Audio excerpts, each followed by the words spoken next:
Hello dear students, how are you all? In this video I am going to explain numeracy problems from year 7. Take a look. So this is 2015 numeracy problems. I think it's calculator 1. Let's take a look. So I'm starting doing question 10 onwards. So for question 10, let's take a look what exactly the question is about. So there are 12 apples and 7 pears in a bowl.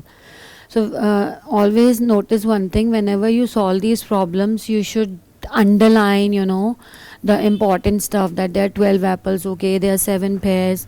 So, and then what percentage of the fruit in the bowl is pears, okay. Then you are better able to analyze the question. That's why. So underlining the key points is important to then you will have less chance to make a mistake, and then you should know, then you will be in a better position to check if you know what exactly to do in the question. So they are asking you what percentage of the fruit is the bowl in pairs, okay. 12 apples, 7 pears. So there are two types of fruits, okay. Total fruits is 12 plus 7. 12 plus 7 is 19. So we have total number of fruits. Then they are asking you the percentage of pears. There are 7 pears, right? So how you can solve this? You can do 7 over 19. Okay. Here I would like to point out that it's 19. It's the total fruit. The denominator will be the total number of fruits. So 7 over 19. Pears over 19. And then times 100%. So this is how we convert a fraction into percentage. Okay, so let's see how exactly we solve. There's 7 over 19 times 100%. For that, see, it's 7 times 100, 700 over 19, and then we can actually divide this. So 19 times 3 is 57, slide down 0. 19 times 6 is 114. Make sure that, see, this is 36 point something. You need not solve it fully and waste your time. They said about what percentage is the answer. So it's 36 something. We need not solve it any further. The answer is actually 37%. Okay. So you should actually stop there and see, 37 is the answer, and then I should move on to the next question so that you have more time for other questions. Okay. So percentage of pairs is 37%. Let's move on to question 11. Which of these has the same value as 20 square? Again, see, 20 square is the thing that you should be more putting more efforts on. Always remember that square means multiplying the base number that many times. So 2 square is 2 times 2, which is 4. 3 square is 3 times 3, which is 9. 4 square is 4 times 4, which is 16, and so on. Similarly, 20 square is 20 times 20. And don't do double digit multiplication for this. You should actually be doing 2 times 2 is 4 and add extra zeros like this. Okay.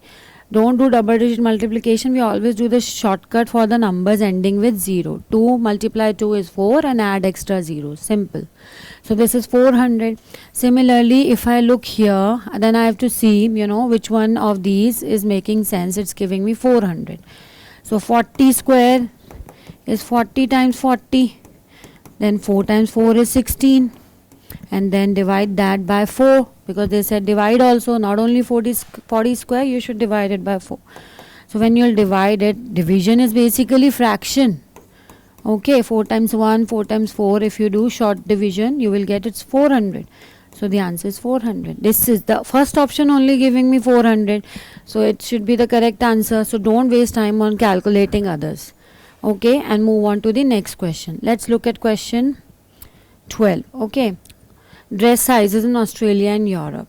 In Australia, the sizes are 8, 10, 12, 14, 16, 18. European sizes are 38, 40, 42, 44, 46, 48, so on. Okay. What is the rule connecting dress sizes in Australia and Europe? So in this question, what you're supposed to do, see, first you have to look at the table, and in the table with the numbers, they'll always, generally the question of frames as there's some relation between the numbers. Okay, so one question of this type will be there, they generally give, and in that the numbers have some relation in it. Like in this, see, 8 and 38, the European sizes are bigger than the Australian sizes. And you can also notice, see, it's plus 30. isn't it? It's plus 30 for all. Okay, see, 8 plus 30 is 38, 10 plus 30 is 40, 12 plus 30 is 42, 14 plus 30 is 44. This is how the size is increasing, and it's bigger by 30. So if I add 30 to the Australian size, I'll get European size. Then they said that what is the rule connecting dress sizes. So I add 30 to Australian size. See, Australian size minus 30, Australian size plus 30, this. So this is my correct option. Okay, yeah, I hope this explanation helped. If you like my video, please like it, and also subscribe if you haven't. Thank you so much. Be hardworking.